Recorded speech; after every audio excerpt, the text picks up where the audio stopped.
Let's take you back to Pretoria now, where the Madlanga Commission has had evidence from a ballistics expert. Newzroom Afrika's Juniour Khumalo has been following proceedings and joins us now. Good afternoon to you, Juniour. Well, it seemed that the evidence leader wasn't convinced when Brigadier Mishak Mkhabela insisted that there was no tampering.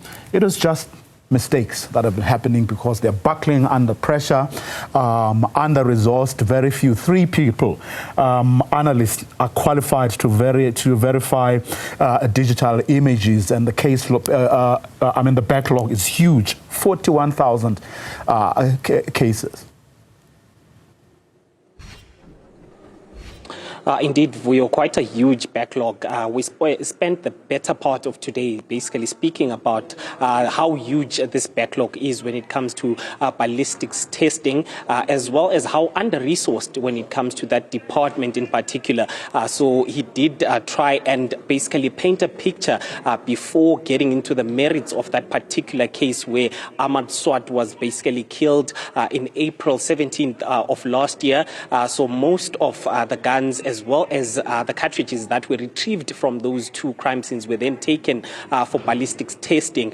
So that is where the information seems to differ. When it comes to last week, we did hear from 2 detectives who basically spoke about how there was a lot of interference when it comes to the ballistics testing, as well as some omission basically when it came to those 15 cartridges that were also undergone testing before coming to the report that was later submitted.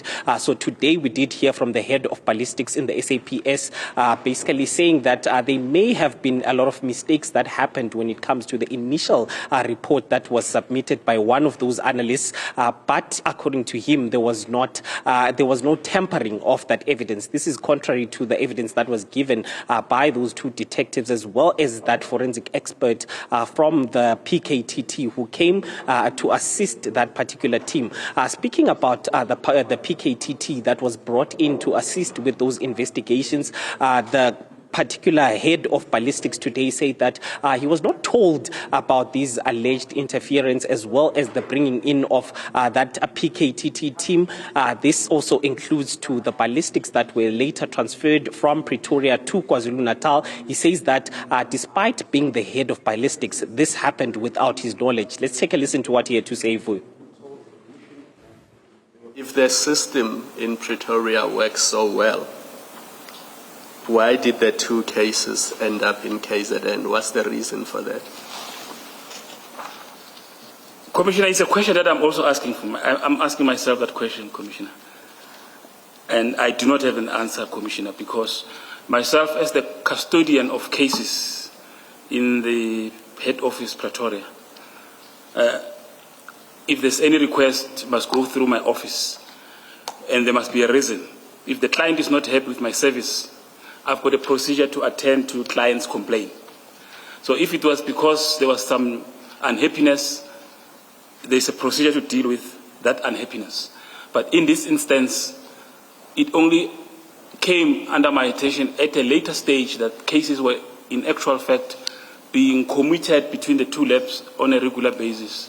So I cannot give an answer as to what was the reason for that, Commissioner. Basically, the head of ballistics, Vuyo, saying that there was no interference in particular when it comes to those ballistic tests that happened following the assassination of Ahmad Swart. But he seems to suggest that there was a lot of errors that happened despite there being checks and balances when it comes to some of these ballistic tests that do happen. So that particular test was done by Captain Itumeleng Mohotre. Then we heard last week those 2 detectives basically suggesting that the manner in which Mohotre had given them the reports seemed to suggest that there was a lot of intentional disruption of evidence. Let's take a listen also to what Shadrach, this particular ballistics head, had to say about that. Vuyo. The mistake is glaring, and now, can it be interpreted? Can it be interpreted as tampering?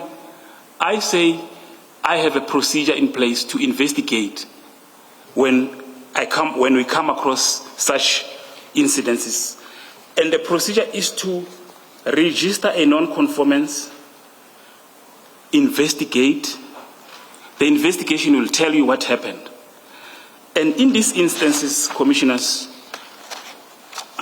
upon receiving this complaint, I immediately embarked on that process to have this matter investigated.